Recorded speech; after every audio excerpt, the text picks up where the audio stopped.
When you're looking at this performance, it's hard not to talk about Georgi Mihailovic and the week that he had. Mike, this is a great performance for him. He gets a goal, 2 assists. What's been different about Georgi over the last couple of months where he's found his footing with this team, and it seems like he has just been able to produce? For me, I think it's him now. I think on both sides, between him in relation to the rest of the team and vice versa, in terms of them understanding each other's tendencies, movements, any trigger, like all these little things that come into play and make the difference at this level, at least make the difference as to whether you score, get scored on, so on and so forth. And this is something I actually wanted to mention because although there wasn't any goals that came out of some of the nice interplay that happened in the first half in particular, for me that shows how long away this team has come. And from the start of the season when we talked about they're not finding the passes, or maybe they're not understanding certain things, or each other's tendencies, and then you look at some of that play. Again, they didn't score any off any of those moments of the quick interplay with the heel flicks from Kevin and just all the quick interplay on the edge of Montreal's box. But that for me was a show of the understanding that there is amongst this group, amongst the attacking line, Georgiou being a part of that as well.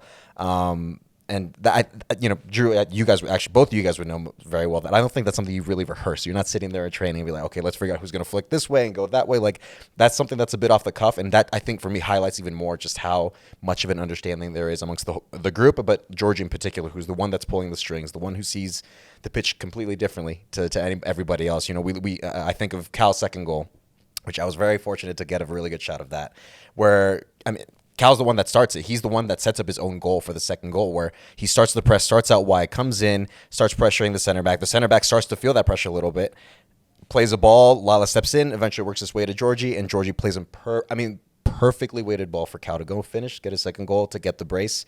The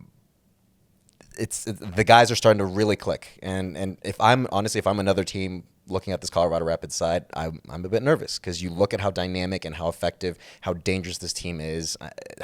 There's so much to love about this Colorado Rapids side. And if Calvin doesn't do that, he's not in that central channel, and then that play never happens. And I think that's been a big thing for Chris Armas, is your defensive work will allow you to be in spots that are actually more advantageous to you when you do pick the ball up, because the Rapids have found those places time and time again. You want to talk a little bit more about Georgi? Georgi's got that dad strength now. I think that's the biggest difference right there. I could talk about Georgi all day. I feel like anytime we get an opportunity on this podcast to talk about Georgi, and we talked about earlier in the year, it doesn't click right away, right? Like it usually the defense, you focus a little bit on the defensive side early in preseason. That's your most teams' foundation, no matter how good of an attacking team you are. I bet, some of the best attacking teams in the league, let's just start LAFC, right? I bet they start with their foundation. They want to be solid defensively, right?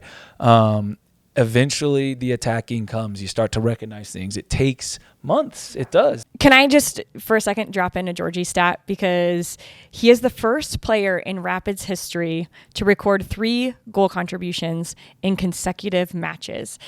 Can you guess who the other 2 players in MLS this season that have done that are? Lucho Acosta, the reigning MVP, and the 8-time Ballon d'Or winner Lionel Messi. It's pretty good company to be in. Yeah.